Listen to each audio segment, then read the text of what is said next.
Hey stars, today is the first day of our new matter unit in science.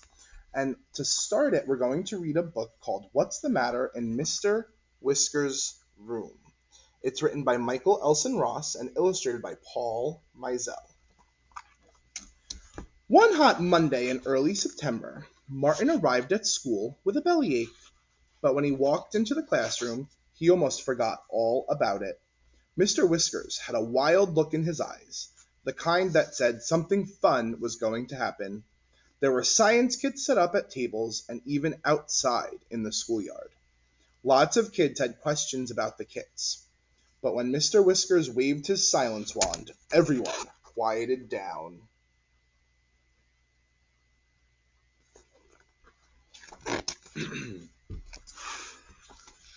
What what's the matter with your stomach, Martin? Whispered Ashley.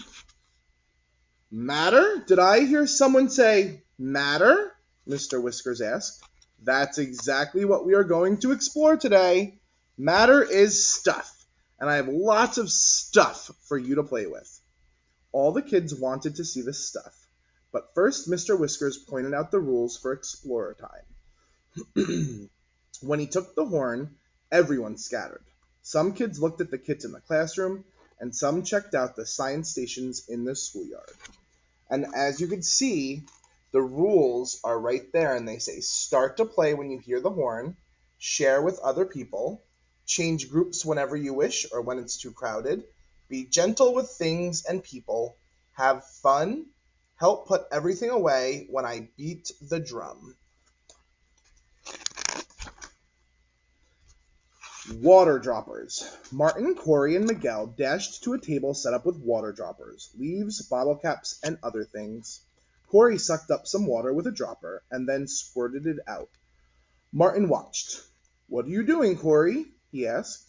Making bubbles, she whispered. Miguel covered a leaf with drops of water and discovered they stuck there. Then he counted as he filled a bottle cap with drops.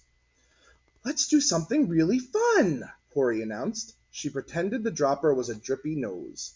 Willie cruised by and looked at Corey, but didn't stay to play. And Corey is saying, I need a tissue. And Miguel is saying, that's gross, Corey.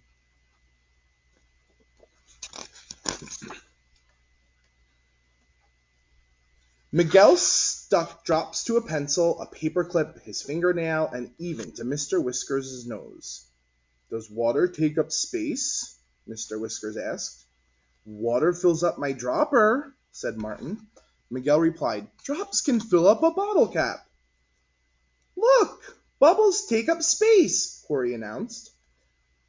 Toys take up a lot of space in my room, Martin said. Too much space, my mom says. Hey, maybe everything takes up space. That's the big idea, Mr. Whiskers told them. All matter takes up space. A big idea. Everything around us is matter, and all matter takes up space. Air takes up space in a balloon, and water takes up space in a bathtub. The bigger the object, the more space it takes up. Look around you. Can you see matter taking up space? Which things take up the most space? And as you can see, Miguel is saying, I take up space at this table. And Corey is saying, snot takes up space in your nose. It's a little unnecessary, I think, but okay. Gloop. Martin saw Larry and Ashley over at a table with some interesting blue gloopy stuff. He got there just as Larry grabbed as much of the gloop as he could. Mine! All mine! Larry said. Larry, you're supposed to share, Ashley reminded him. Now give some to Martin and me. Larry frowned, but gave a bit to each of the others. Corey came over and took a chunk from Larry, too. Hey, this feels like rubber, she said. It looks like taffy, said Martin. It stretches, said Ashley. Maybe we can add all of ours together and make a snake.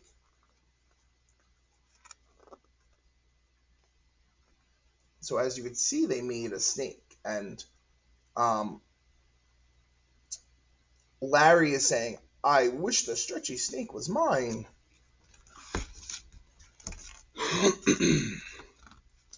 Maybe we can make candy and eat it, said Martin. Yum!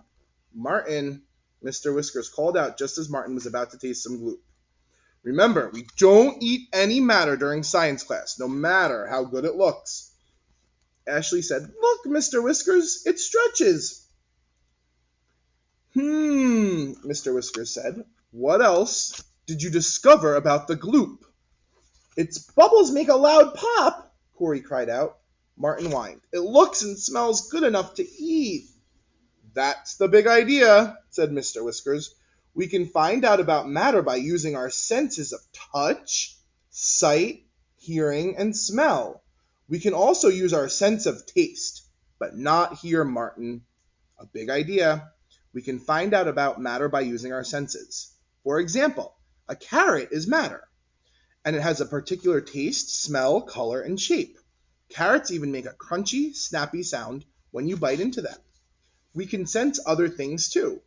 We can't see air, but we can feel it when the wind blows and smell the scents that it carries.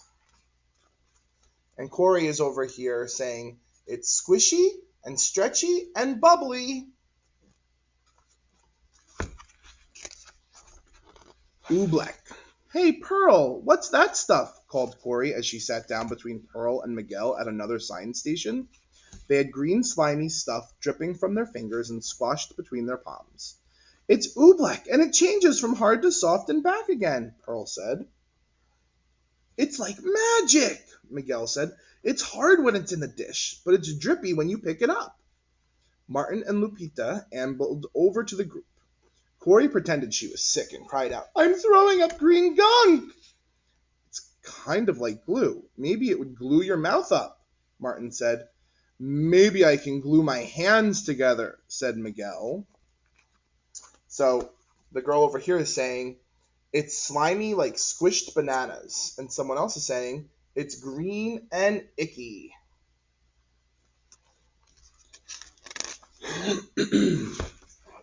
Mr. Whiskers squeezed some Oobleck and let it drip through his fingers. Do you think this is a liquid like milk or a solid like a cookie? He asked Corey. Sometimes it drips and sometimes it's solid, she answered. It's kind of like a milkshake and kind of like ice cream, added Martin. It's hard, but it's gooey, said Pearl. I noticed that too, said Mr. Whiskers.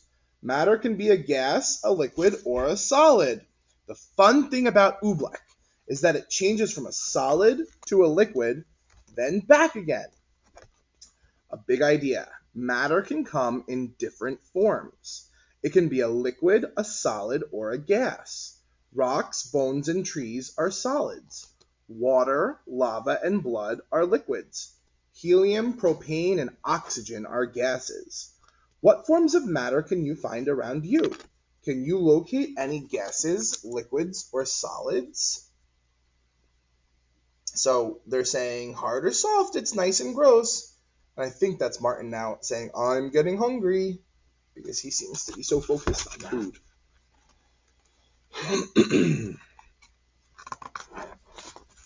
Ice and water.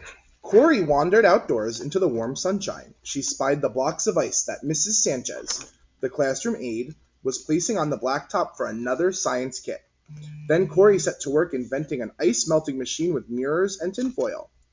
What are you doing, Corey? Ashley asked. I'm going to cook the ice, Corey replied. Miguel came by and started to write on the blacktop with water and a paintbrush. Do you think the water will melt the ice? Ashley asked Corey. Corey thought for a minute, then said, I know soda melts ice cubes. I sprayed some ice with water, and it melted the ice, Ashley reported. My name disappeared from the ground, Miguel added. Maybe I invented disappearing ink. Corey asked, Do you think my ice melting machine is working? Is it working?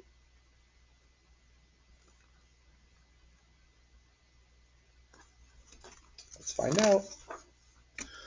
When Mr. Whiskers walked by, Miguel called out, Come and see the disappearing ink. Mr. Whiskers examined the blacktop and then asked, Where did the water ink go? Do you think the water changed to something else? I saw steam, Miguel said. Corey's ice was solid, Ashley said, but when it melted, it became liquid. Maybe the water changed to steam, Corey added. It evaporated. That's the big idea, Mr. Whiskers exclaimed. Matter can change form from liquid to solid or gas. The ice changed to water, and the water changed to vapor. A big idea. Matter can change from one form to another. For instance, ice is solid matter. When it melts, it becomes liquid water. Liquid water can evaporate and become water vapor or steam, which is gas. Water vapor can condense and become liquid water again. Liquid water can then freeze and become ice. Can you make water change form? What other matter can you find that changes form? So it's a whole cycle of water being able to change different forms. Rocks. Ashley went looking for Larry and found him inside at a table covered with rocks, scales, magnifying lenses, cups of water, tiles, and other things. She peered at a rock through a magnifying lens and saw sparkles.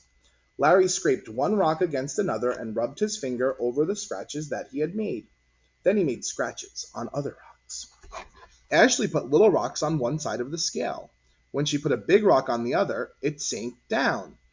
Look, she said to Martin, who had wandered over. This rock is heavier than 3 little ones.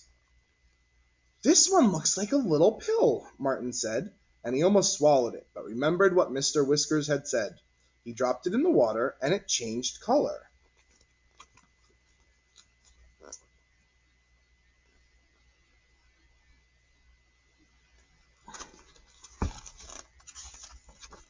Ashley ran over to Mr. Whiskers and pulled him to the table. I found the heavyweight rock, she told him. Do all rocks have weight? Mr. Whiskers asked. Of course, I think everything has weight, said Ashley. If I ate something, I'd have more weight, said Martin. If you gave me all the rocks, I'd have a lot of weight, said Larry. Mr. Whiskers said, Yes, that's another big idea. All matter has weight. A big idea. All matter has weight. The more dense an object is, the more it weighs. A pencil is more dense than a straw, so the pencil weighs more than the straw. A book is more dense than a dry sponge of the same size, so the sponge weighs less than the book.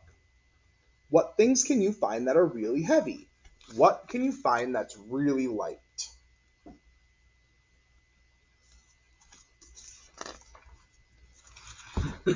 Water tubs. Larry and Ashley wanted to try something new, so they went outside to do some tests at the water tubs. Wow, look at all this stuff, exclaimed Larry. He grabbed as much as he could. He even tried to make some things that Lupita was using. Remember the rules, Larry. You have to share, said Ashley. Lupita pretended she was giving a toy dinosaur a bath. Willie was hot from wandering all over the place and was cooling off as he poured water through funnels into one of his hands. Larry and Ashley found out that an empty bowl floated, but then it sank when they filled it with water. A cork floated, but Lupita's dinosaur sank. I wonder what else will float, Ashley said. Put the dinosaur in an empty bowl and see what happens, Larry suggested. The dinosaur rode along inside the floating bowl as if it were in a boat. Willie put a rock in the water, and that floated too.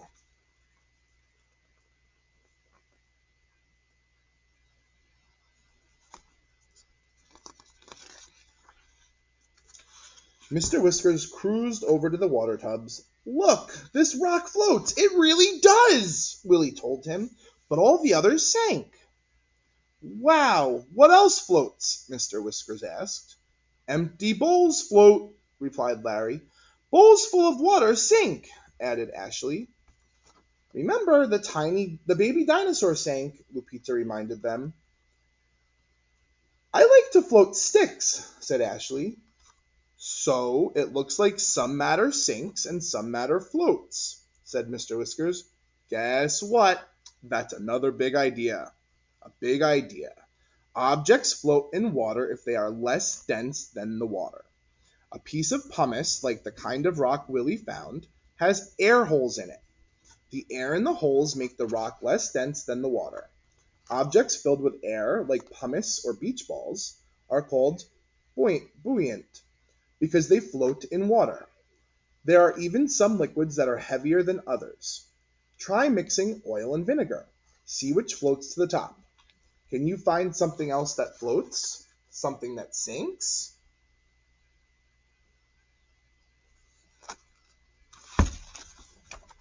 Sand and mud play. Looking for something messier to play with, Corey and Miguel went to the sandbox. Ashley was there making cookies from a special recipe of mud, sand, and leaves. Larry was about to take away some of her leaves, but she suggested, "Larry, let's make some together."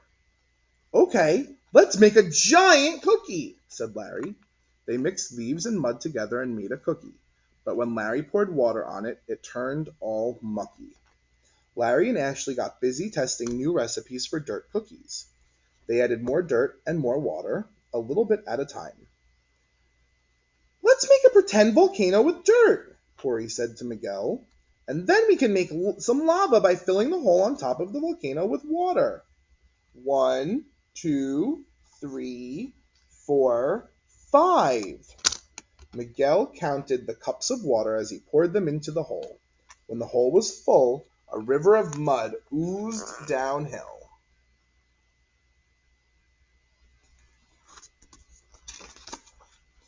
When Mr. Whiskers was nearby, Larry told him, "The water drank up the dirt in our cookie and made it soggy."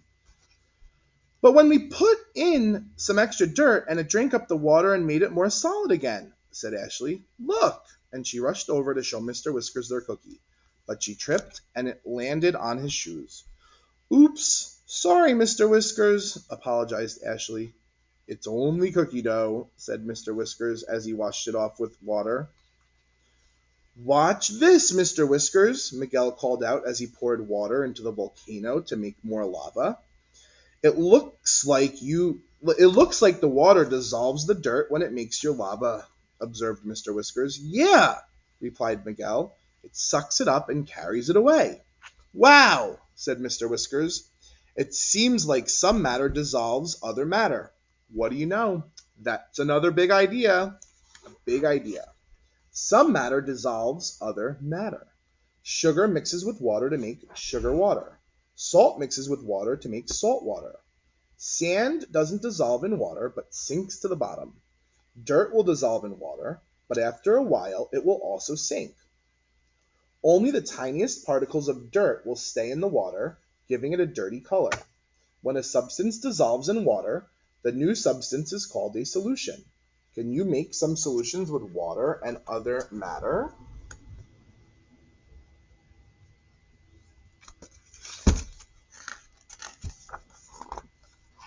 When Mr. Whiskers beat the drum, the kids started putting things away. Soon all the kits were on the carts, and the children were sitting on the floor in front of Mr. Whiskers. He waved his silence wand and then announced, "Raise your hand if you want to tell the class what you learned about matter." All the kids raised their hands, and Mr. Whiskers wrote down all the things that they had to say about matter. "It could be a liquid or a solid or gas. It fills up space. I like lots of matter. Some matter can float." "So what you're telling me," Mr. Whiskers said, "is that matter is everywhere and everything is matter. You are matter. I am matter. Everything from popsicles to planets is matter. I bet you can discover all sorts of wild things about the matter in your house and out in your neighborhood too. Just don't forget to tell the rest of us about them, okay?" The science fun was over for the day, but all the kids knew that Mr. Whiskers would bring in more strange and wonderful things to explore.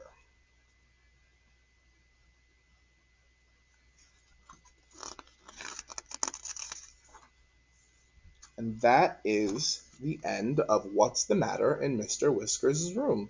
So as we go through this unit, I want you to remember this story and what we learned in it, and you're going to use that for all the other learning and exploring that you're going to do.